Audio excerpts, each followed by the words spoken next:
Today, CRISPR news is about organ transplantation. Of any swine is fit to be an organ donor for people, then the dozen of fake sampling around Wuhan bio facilities in Hangzhou, China, may be the worst candidate so far.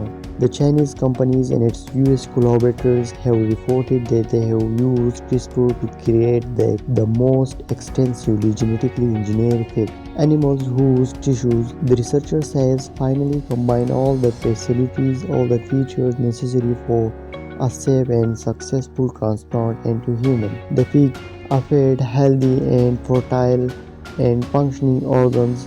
The team reported this week an initial test and their cells in lab dishes suggest their organ will be much less prone to immune rejections than those of the unmodeling. The tendency of the pig cells to bind to certain human antibodies were reduced by the 90% and modified cells better solve interactions with the human immune cells. In preparing published in biovaccine, researchers and collaborators include Cambridge-based eGenesis described that the new generations of animals and various tests and their cells. The researchers have already begun to transplant the pig's organ into non-human primates, a key step towards human trials. Lohan Young, a geneticist, says that the Gehan plans to remain laser-focused on the preclinical studies in 2020 but expects to be testing pig organ in humans within 5 years.